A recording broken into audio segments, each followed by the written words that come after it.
আসসালামু আলাইকুম and hello everyone, welcome to my channel random life with Anita. তো আজকে আমি একটা খুব ইজি একটা রেসিপি শেয়ার করব, যেটা আমার স্কুল ফ্রেন্ড আমাকে দিয়েছিল এন্ড এটা আমি অনেকবার ট্রাই করছি, অনেক ভালো লাগে খেতে। তো ভাবলাম কেন না আজকে সবার সাথে একটু শেয়ার করা যায়। প্রথমেই আমি একটা কড়াইয়ের মধ্যে পরিমাণ মতো ঘি দিয়ে নিব। ঘিটা দিলে স্মেল খুব সুন্দর আসে। তো তারপরে নিয়ে নিব হচ্ছে সেমাইটা। তো আমি এখানে লাচ্ছা সেমাইটা ইউজ করছি, আর অবশ্যই এখানে লাচ্ছা সেমাইটাই ইউজ করতে হবে। তো তারপরে এটা ব্রাউন হওয়া পর্যন্ত ভালো মতো ভেজে নিতে হবে। এর মধ্যে আমি একটা আলাদা প্লেটের মধ্যে একটু ঘি ঘষে নিতেছি, যেন আমি যখন এটাকে সেট করব এটা যেন লেগে না যায়। তো তারপরে এটাকে ব্রাউন হওয়া পর্যন্ত ভেজে নিতে হবে। ভেজে নেওয়ার পরে এটাতে আমি অ্যাড করে দিব আমার পরিমাণ মতো চিনি।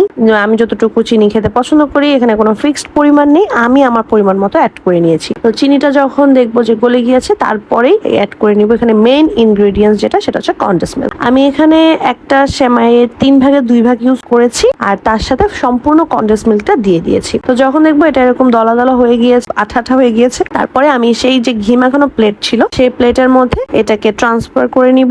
আর এই কাজটা মানে প্রসেসিংটা একটু জলদি করতে হবে। তারপর ভালো মতো এটাকে আমি এই প্লেটের মধ্যে শিফট করে নিচ্ছি, আর সাথে সাথে এটাকে আমি প্রেস করে নিব। ঠান্ডা হয়ে গেলেই জিনিসটা দেখবেন একদম পারফেক্টলি ভাবে সেট হয়ে গিয়েছে। তারপরে আপনি এটাকে যে কোনো ভাবে গার্নিশিং করতে পারেন। আমার বাসায় হচ্ছে কাজু বাদাম ছিল, যার জন্য আমি এটাকে কাজু বাদাম দিয়ে গার্নিশিং করে নিব। আপনি চাইলে এখানে কাঠবাদাম, পেস্তা বাদাম, ইভেন কিশমিশ, নারিকেলও ইউজ করতে পারবেন। তারপরে এটা ডেকোরেশনের জন্য উপরে কিছুটা কনডেন্স মিল্ক দিয়ে দিচ্ছি, যেন এটা একটু সুন্দর লাগে। তো আমার এই 10 মিনিটস এর ডেজার্ট রেডি। এটাকে আমি ফ্রিজ করে নিব অলমোস্ট 3 থেকে 4 ঘন্টার জন্য। ফ্রিজ করার পরে এটাকে আমি একটু আমার পছন্দ মতো শেপে কেটে নিব। আপনারা যে যার মতো পছন্দ শেপ করে নিতে পারেন। আর এই তো আমার ডেজার্ট রেডি। ঈদে অথবা যে কোনো টাইপের ঝটপট ডেজার্টের জন্য এটা আমি মনে করি বেস্ট। তো that's it. Thanks for watching, and also please do subscribe and follow my channel.